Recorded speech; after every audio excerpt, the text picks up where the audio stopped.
नमस्कार, political pitch पर आप सभी लोगों का स्वागत है। साथियों, जब देश में कोलकाता रेप कांड की चर्चा हो रही हो और संपूर्ण देश का गुस्सा ममता बनर्जी बंगाल की मुख्यमंत्री ममता बनर्जी के खिलाफ, बंगाल की जनता तो इसको लेकर के आंदोलनरत है। ऐसे समय में ममता बनर्जी के द्वारा बंगाल विधानसभा में अपराजिता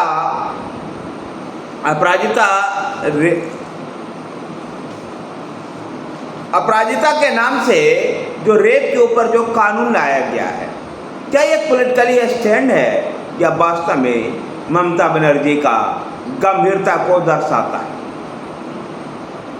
साथियों, सवाल ये उत्पन्न होता है कि जब भारत न्याय संहिता की धारा 66 पहले ही दुष्कर्म के बाद पीड़िता की मौत हो जाती है अथवा मरणासन्न की स्थिति यानी कोमा की स्थिति में पहुंच जाती है, तो दोषी को कम से कम 20 वर्ष की सज़ा और 20 वर्ष की सज़ा होगी, जिसे उम्र कैद तक बढ़ाया जा सकता है। उम्र कैद का मतलब जीवन रहने तक कैद से है या फिर मृत्यु दंड दिया जा सकता है। जब भारत न्याय संहिता जो जुलाई में लागू हुई है, उस संहिता का धारा 66 जब इस तरह की बात कहती है, तो पश्चिम बंगाल सरकार के द्वारा नया कानून क्यों लाया गया?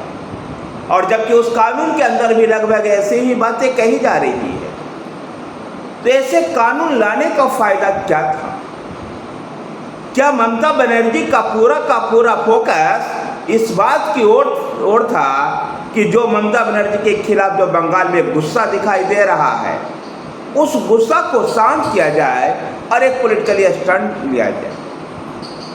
ममता बनर्जी के द्वारा बंगाल विधानसभा में लाए गए इस कानून के बाद कानून वेदों में भी इसको लेकर के बहस है, न केवल राजनीतिक दलों में बल्कि कानून के जानकार लोगों के बीच में भी बहस है। और वो कहते हैं इस तरह के कानून की आवश्यकता नहीं थी, और ये केवल सुप्रीम कोर्ट के वरिष्ठ वकील महालक्ष्मी पवनी कहती है, महिलाओं को सुरक्षा देना, अपराध की निष्पक्ष जांच एवं कार्रवाई में ममता नाकाम रही है और अब संशोधित कानून ला करके वह जनता को गुमराह करने का प्रयास कर रही है। ममता स्वयं मुख्यमंत्री है, गृह विभाग उनके पास है, तो वह किससे न्याय मांग रही है? यह राजनीतिक स्टंट है। जनता इतनी मूर्ख नहीं है, वैसे राज्य सरकार को कानून में संशोधन का अधिकार है। साथियों, इस बात को मैं क्लियर कर दूं कि जो दुष्कर्म जैसे जो मामले हैं, इस संवर्धित सूची का हिस्सा है। इस पर चाहे तो केंद्र और राज्य दोनों कानून बना सकते हैं, लेकिन जब केंद्र और राज्य के कानून में विरोधाभास होगा तो केंद्र का कानून ही प्रमुखता से लागू। लेकिन इस समर्थित सूची के विषय होने के कारण इस कानून के अंदर संशोधन राज्य सरकारें भी कर सकती है, राज्य की विधानसभा भी कर सकती है। तो संशोधन का अधिकार तो बंगाल विधानसभा को है, लेकिन सवाल जब ये कि भारत की न्याय संहिता में उसी तरह की बात है, तो लगभग उसी तरह के कानून लाने का आपको क्या आवश्यकता है? जब संशोधन करना ही है तो इससे और भी कुछ हार्डनेस बने। बाकी मामला है कि अगर दुष्कर्म के सभी मामले में फांसी की सजा दी जाए तो ऐसा पॉसिबल नहीं। रेयर ऑफ रेयर केसेस में ही फांसी की सजा का प्रावधान है। पूर्व विधि सचिव पीके मल्होत्रा भी कहते हैं, जो विषय संविधान की समर्थित सूची का होता है उन पर कानून बनाने का अधिकार केंद्र और राज्य दोनों का होता है। शर्त यह है कि राज्य का कानून केंद्रीय कानून के विरोध नहीं होना चाहिए। क्रिमिनल लॉ या समर्थित सूची में, क्रिमिनल लॉ जो है वो समर्थित सूची में आता है। ऐसे में राज्य सरकार को संशोधन अधिनियम लाने का अधिकार है। विधानसभा से संशोधन अधिनियम कानून पारित होने के बाद उसे राज्यपाल के जरिए मंजूरी के लिए राष्ट्रपति को भेजा जाएगा। अगर राष्ट्रपति को विधेयक को मंजूरी दे देगा तो वह कानून बन जाएगा और उसे राज्य में संशोधित कानून लागू होगा। पूर्व में ऐसे कई मामले हुए हैं जहाँ केंद्रीय कानून को राज्य सरकार ने संशोधित किया है। लेकिन सवाल यह है कि ममता जो कर रही है उसके पीछे मंशा कानून सख्त करने की है या उद्देश्य सिर्फ राजनीतिक है। सवाल केवल यही से उत्पन्न होता है कि ममता बनर्जी जिस प्रकार से इस रेप केस के बाद कोलकाता की इस डॉक्टर के जूनियर रेजिडेंट डॉक्टर के साथ जो रेप केस हुआ, उसके बाद जिस प्रकार से उनकी हत्या कर दी गई, इसको लेकर और उस केस पूरे केस में लीपापोती करने का जो प्रयास किया गया, तृणमूल कांग्रेस के तमाम नेताओं के द्वारा जिस प्रकार से असंवेदनशील बयान दिया गया, उसके बाद बंगाल की जनता का गुस्सा ममता बनर्जी के खिलाफ है और ममता बनर्जी इसी को ही कम करने का ये प्रयास कर रही।